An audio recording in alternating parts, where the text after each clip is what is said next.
The story begins with a robbery taking place in the bank's yard by two masked individuals. They attempt to steal money from two officers transferring cash from the bank. When one officer manages to remove the mask of one robber, shots are fired, hitting the bank officer's leg, drawing attention to their actions. The two robbers then flee with a box containing money, pursued by two policemen.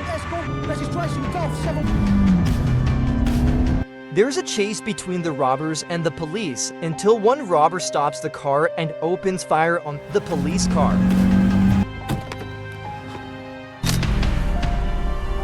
One robber appears shocked by their recent actions, while the other beats a pleading officer, citing family.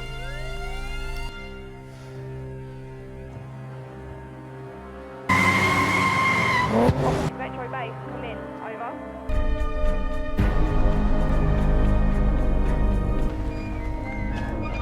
The next day, it's revealed that the two robbers are friends, Ted and Kenny. Ted is angry with Kenny for the robbery's failure and betrayal of the plan.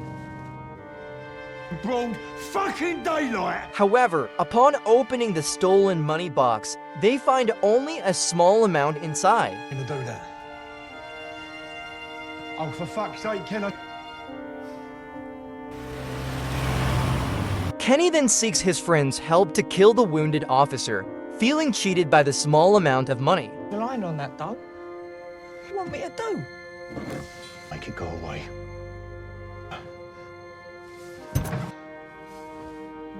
However, his plan unravels when he sees two detectives in the ward where the wounded officer is being treated. Are you sure it was? Just keep. Meanwhile, Ted tries to settle his drug debt with a drug lord, David, who warns him not to involve Kenny in his plans anymore.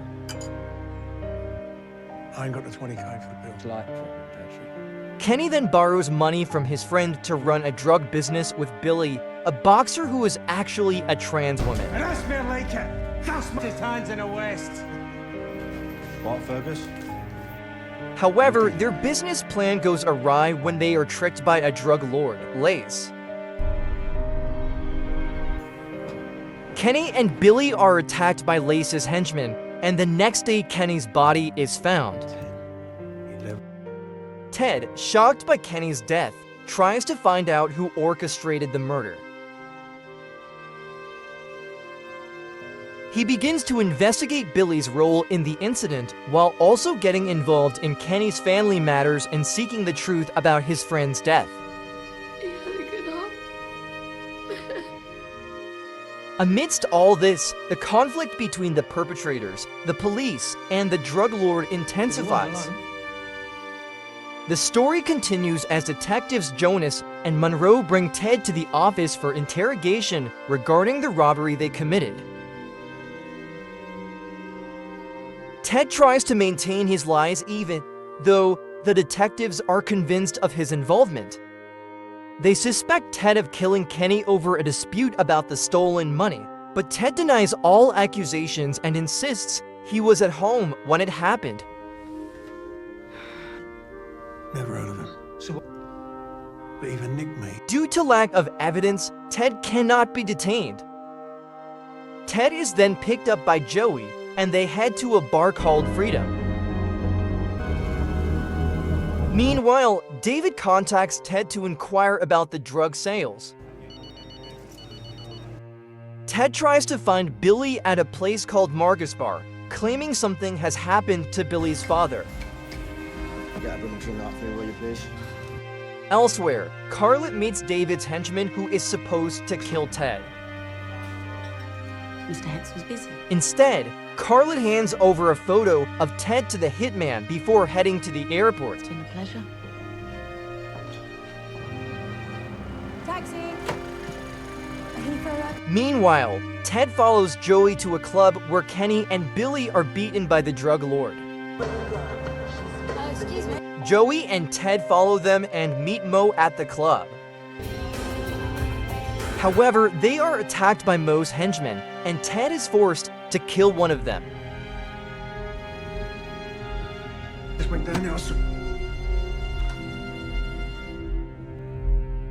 I'm sorry. Later, Ted saves Billy from Mo and they escape. Ted then meets Terry, who turns out to be alive, and they realize they once worked together to steal drugs from Mo.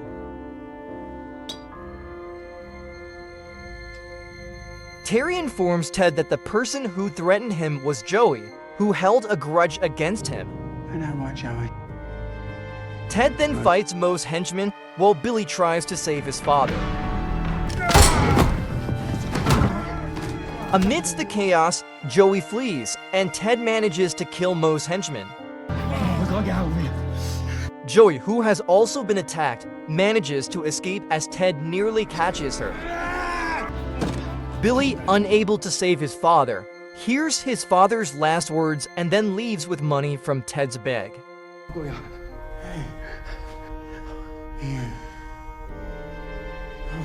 The police find Joey's body in the car trunk, while Terry and Greener meet Mo and Evita to start their new business. Ted is also there, ready for the next move. The Irish and the Dutch. The story ends with uncertainty about what will happen next.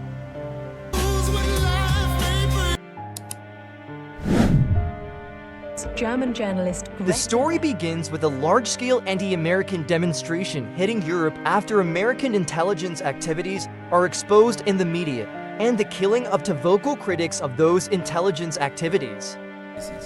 So I've scanned the street. German journalist Greta Beck. One of the staunch critics of America's actions is the Greek deputy minister named Kostas.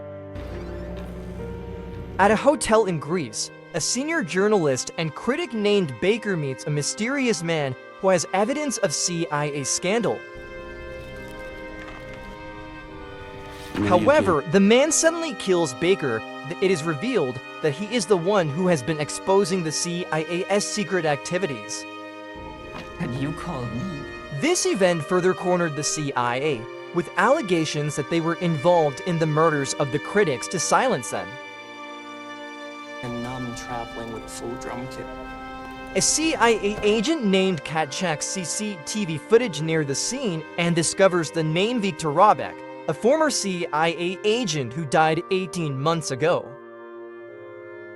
In Philadelphia, a former CIA agent named Steve meets with CIA superior named Only, who suspects Viktor Rabek as the mastermind behind the murders. Friends, enemies, and our They both prepare to go to Greece to resolve the issue. global network. We think This tracks. While Steve is working on top of a building, he is attacked by people sent by Radek, but manages to incapacitate them.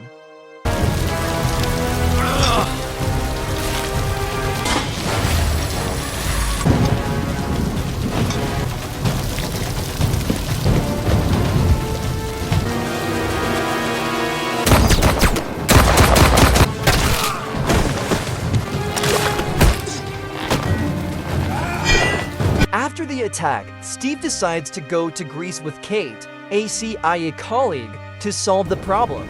If you understood everything, I'm the greatest jazz musician of all time. Big assignment. They disguise themselves as a married couple to infiltrate Greece. On their way, Steve explains that Radek is a CIA target because of his connections with the Russian and Greek mafia.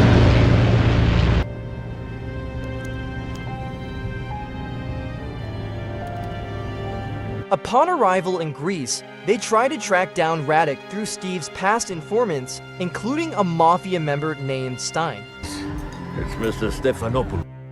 However, Stein refuses to provide information, and Steve has to face his bodyguards. Come on.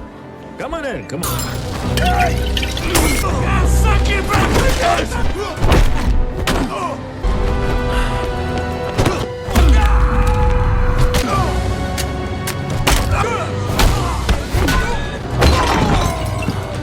After the fight, they continue their journey, while Kate questions Steve's decision to act For alone. your own protection. Oh, please. Give it to me. Nice. Went rogue. What happened? Right. At Stein's house, Steve finds evidence pointing to Radek, as well as clues about the next critic who is Radek's target. However, they are nearly caught by Stein's henchmen before managing to escape.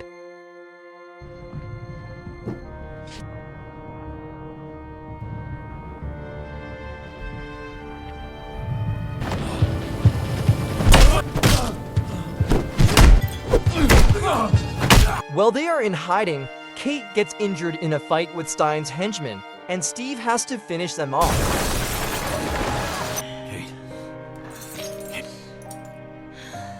They successfully track down the next critic, who happens to be at a cafe near the residence of Patricio, an old friend of Steve's.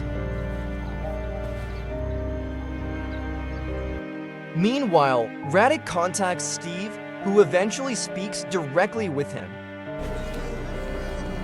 They engage in conversation, marking the peak of tension in the story.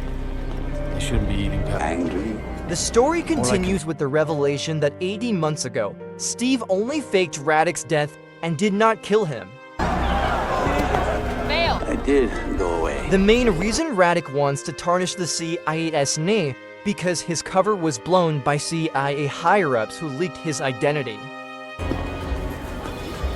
Steve, who keeps communicating with Radek, believes that Radek's location is not far from where he is. Do it for her. To protect my family. However, they are deceived by a fake lead prepared by Radek, and Radek manages to escape after killing another critic. Steve manages to knock Radek off his motorcycle, but Radek still escapes. However, they manage to obtain a tablet from his motorcycle. Rope-a-dope cowboy shit got Mellis killed. Kate is furious with Steve for his reckless actions, but they later find the next clue from Radek through the tablet. Which means O'Malley already. It's gonna unite the entire... They discover that Radek has obtained information about the latest CIA I don't target. trust anybody at the agency.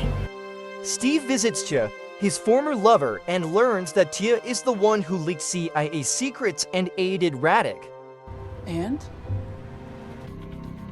They engage in a battle at Tia's apartment, where Steve manages to kill Tia in an explosion.